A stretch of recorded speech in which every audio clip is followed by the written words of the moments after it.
สบายดีคลิปวิดีโอนี้จะมานำเสนอเผยแผ่บารมีของหลวงปู่สมเด็จรุ่นปู่ย่างขามแม่นำของเหรียญรอโบราณสมเด็จรุ่น1889ประกอบมีด้วยกันอยู่3พิมพ์ใบขีเหล็กพิมพ์กลมและพิมพ์หุบไข่แรงที่มาการจัดสร้างทหารฝ่ายไอจีแมนผู้จัดสร้างและถวายแด่หลวงปู่สมเด็จรุ่นปลุกเสกหมายถึงว่าเหรียญรุ่นนี้หลวงปู่สมเด็จรุ่นได้ปลุกเสกโดยกงและแถ่ท่านเพิ่นหลังจากเพิ่นปลุกเสกแล้วเพิ่นจะถวายแด่ลูกศิษย์ลูกหาประชาชนและทหารไอจี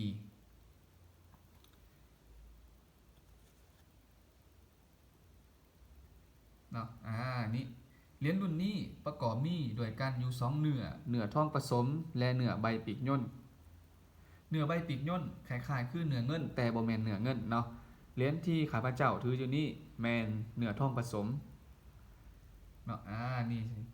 หน้าตาติดคมสัตว์เหรียญแบบนี้เนาะจะเป็นเหรียญหุบไข่ด้านเทิงจะเขียนว่าวัดเบิร์นไส้จำปาสักและด้านลมจะระบุว่า1889หมายถึงพศที่เพิ่นจัดสร้างด้านหลังเนาะจะมียันนี่ยันอักขระเนาะนี่เวลาเฮาเงียงให้หรือเงียงใส่กล่องนี่จะเห็นชัดเจนเลยโดยที่เฮาบ่จำเป็นต้องส่องกล่องลง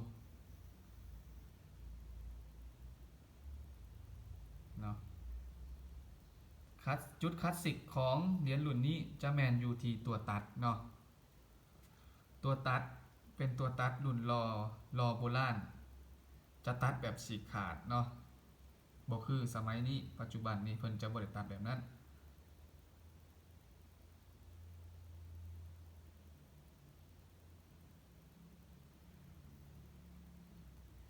นี่เนาะนี่จะฉีกขาดแบบนี้จุดคลาสสิกของเหรียญรุ่นนี้ก็คือหมายถึงว่าขั้นตอนที่ว่าสร้างเพิ่นรอหันเพิ่นจะรอใส่แม่บล็อกถอกเทื่อละพิมพ์เทื่อละเหรียญหลังจากสำเร็จแล้วเพิ่นจะตัดฉีกขาดเนาะบางเหรียญก็ตุ้ยเนาะบางเหรียญก็จอยเนาะแต่ว่ารวมๆแล้วคลาสสิกดีรุ่นนี้เหรียญรุ่นนี้จะเบิ่งง่ายๆอยู่ที่ตัวตัดเลยตัวตัดแบบนี้แมนแท้100%เนาะเหรียญแบบนี้เก๋เฮ็ดบ่ได้เด้อตัวตัดแบบนี้เก๋เฮ็ดบ่ได้ด้านนี้ก็มีจ้ะนี่ด้านนี้แห้งชัดเจนเลยจ้ะเนาะตัวตัดแบบนี้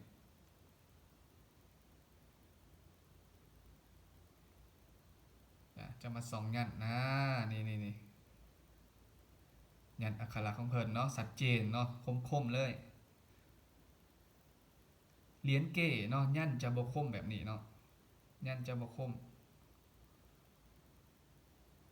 ยันอักขระของเพิ่นนี่หูเนาะห้อยเจาะหน้าตาติดคมสัตว์ปัจจุบันนี่หาได้ยากหลายเนาะเหรียญที่ว่ามีหน้าตาติดคมสัตว์แบบนี้เนาะ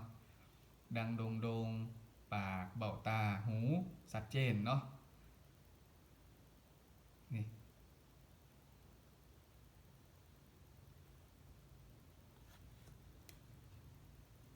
คลิปวิดีโอนี้จะจบเพียงเท่านี้ถ้าว่าทานสนใจเนาะเฮาจะวางลิงก์อยู่ใต้คอมเมนต์วิดีโอนี้ศรัทธาบ่มีคำว่าแพง